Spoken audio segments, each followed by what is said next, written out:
بسم اللہ الرحمن الرحیم۔ ہائپر لرن کے ناظرین کو خوش آمدید۔ ناظرین گرامی، آج کا موضوع شروع کرنے سے پہلے میری آپ دوستوں سے صرف ایک گزارش ہے کہ آپ بات کو مکمل اور توجہ سے سنیے گا۔ ہمارے ہاں یہ روایت عام سننے کو ملتی ہے کہ شب جمعہ مرنے والوں کی روحیں اپنے لواحقین کے گھر میں آتی ہیں، اس لیے جمعرات کو خیر و برکت کے لیے کھانا تقسیم کرنا چاہیے۔ اس بارے میں دین اسلام کیا کہتا ہے، آئیے جانتے ہیں۔ روح کے بارے میں حضور اقدس صلی اللہ علیہ وآلہ وسلم سے سوال کیا گیا تو حضور اقدس صلی اللہ علیہ وآلہ وسلم نے خود روح کی حقیقت کے بارے میں جواب نہیں دیا، بلکہ وحی الہی کا انتظار فرمایا۔ اللہ پاک نے قرآن کریم میں نازل فرمایا، جس کا ترجمہ یہ ہے، اللہ تعالیٰ نے اپنے رسول کو اس بات کی ہدایت فرما دی کہ روح ایک امر ربی ہے، یعنی روح بھی میرے رب کے امر کن سے ہی ہے اور اس کی مخلوق ہے۔ چنانچہ صحیح بخاری سمیت حدیث کی دیگر کتب میں یہ روایت موجود ہے کہ حضرت عبداللہ ابن مسعود رضی اللہ تعالیٰ عنہ کہتے ہیں کہ میں نبی کریم صلی اللہ علیہ وآلہ وسلم کے ہمراہ مدینہ کے کھنڈروں میں چل رہا تھا اور آپ کھجور کی ایک چھڑی کو زمین پر ٹکا کر چلتے تھے کہ یہود کے کچھ لوگوں پر آپ گزرے تو ان میں سے ایک نے دوسرے سے کہا کہ آپ سے روح کی بابت سوال کرو۔ بعض نے کہا کہ نہ پوچھو، مبادا اس میں کوئی ایسی بات نہ کہہ دیں جو تم کو بری معلوم ہو۔ پھر ان میں سے ایک شخص نے کہا کہ ہم ضرور آپ سے پوچھیں گے۔ چنانچہ ان میں سے ایک شخص کھڑا ہو گیا اور اے ابو القاسم، روح کیا چیز ہے؟ آپ نے سکوت فرمایا۔ ابن مسعود کہتے ہیں، میں نے اپنے دل میں کہا کہ آپ پر وحی آ رہی ہے، لہٰذا میں کھڑا ہو گیا۔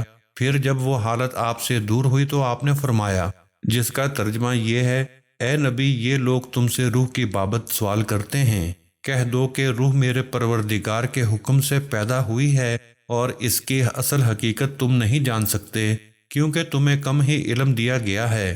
بعد کے زمانے میں فلاسفر، عقلاء اور سائنسدانوں نے اپنی علمی بساط کے مطابق روح کے بارے میں اظہار خیال کیا اور مسئلہ روح پر مستقل کتابیں اور رسائل لکھے گئے۔ اسی طرح مفسرین حضرات میں بھی دو جماعتیں ہیں۔ بعض مفسرین نے اس مسئلے میں تفصیل اور گہرائی میں جانے سے گریز کیا ہے اور انہوں نے اسی اجمال کو ترجیح دی ہے جیسے کلام اللہ میں بیان کیا گیا ہے۔ چنانچہ جمہور علماء کے پیش نظر اس مسئلے میں سکوت اختیار کرنے کو ہی افضل اور بہتر قرار دیا ہے۔ شرح فقہ اکبر میں ملا علی قاری لکھتے ہیں، انسانی روح جسمانی حیات سے علیحدہ چیز ہے۔ جسمانی حیات تو جنین میں پہلے ہی آ جاتی ہے اور روح 120 دن بعد ڈالی جاتی ہے۔ حضرت عبداللہ بن مسعود رضی اللہ تعالیٰ عنہ کہتے ہیں، رسول اللہ صلی اللہ علیہ وآلہ وسلم نے ہم سے بیان کیا کہ تم میں سے ہر ایک کی ابتدائی تخلیق اس کی ماں کے پیٹ میں کی جاتی ہے، 40 دن مرحلہ نطفہ میں، پھر اتنی مدت مرحلہ علقہ میں، اور پھر اتنی ہی مدت مرحلہ مضغہ میں، پھر اس میں روح پھونکی جاتی ہے۔ باقی روح قبض ہونے کے بعد کہاں جاتی ہے؟ دفنانے کے بعد روح اپنا وقت آسمان پر گزارتی ہے یا قبر میں یا دونوں جگہ۔ اس بارے میں روایات بھی مختلف ہیں اور علماء کے اقوال بھی مختلف ہیں، مگر تمام نصوص کو جمع کرنے سے جو بات معلوم ہوئی ہے وہ یہ کہ نیک ارواح کا اصل ٹھکانہ علین ہے، مگر اس کے درجات بھی مختلف ہیں۔ بد ارواح کا اصل ٹھکانہ سجین ہے اور ہر روح کا ایک خاص تعلق اس کے جسم کے ساتھ کر دیا جاتا ہے، خواہ جسم قبر میں مدفون ہو یا دریا میں غرق ہو یا کسی درندے کے پیٹ میں۔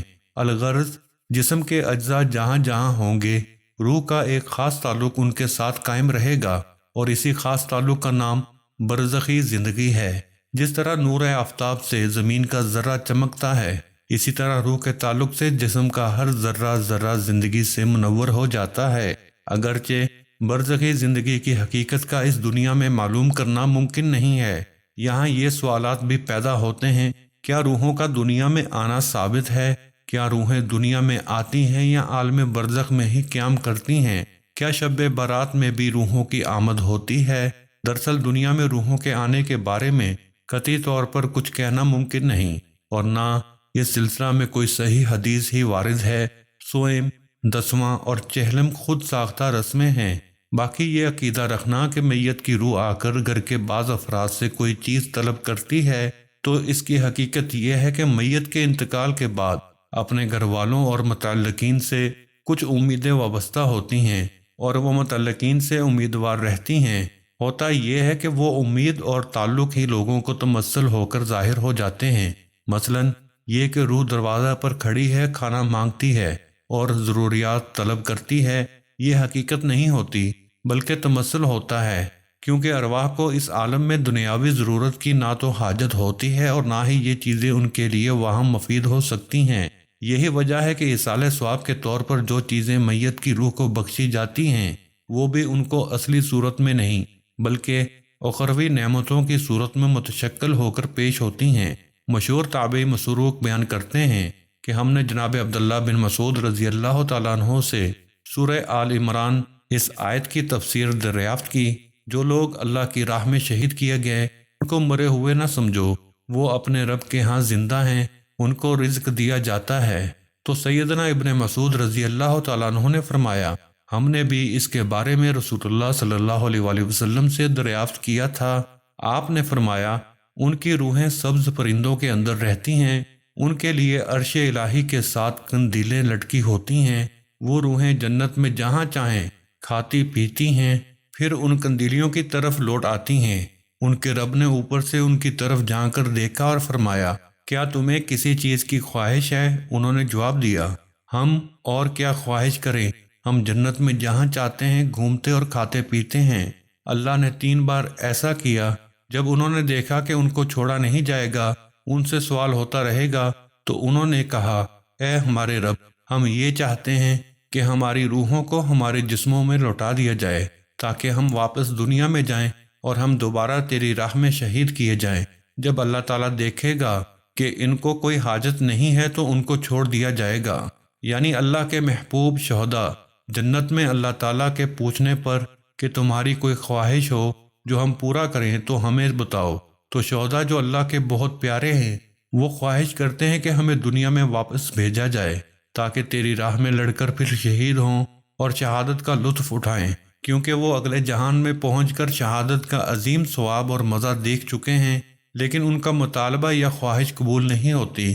تو شہداء جیسے محبوب حضرات کی ارواح کو دنیا میں واپسی کی اجازت نہیں، تو باقی ارواح کی واپسی کا سوال ہی پیدا نہیں ہوتا۔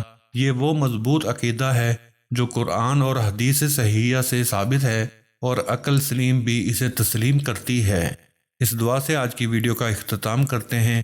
اے اللہ پاک، ہم سب کو اپنے محبوب بندوں میں شامل فرما اور ہمیں بھی شہادت کی موت عطا فرما۔ آمین یا رب العالمین۔ کمنٹ سیکشن میں آمین لکھنا مت بھولیے گا۔ ملتے ہیں بہت جلد نئی ویڈیو میں نئے ٹاپک کے ساتھ۔ اپنا اور اپنے ساتھ والوں کا خیال رکھیے گا۔ اللہ حافظ۔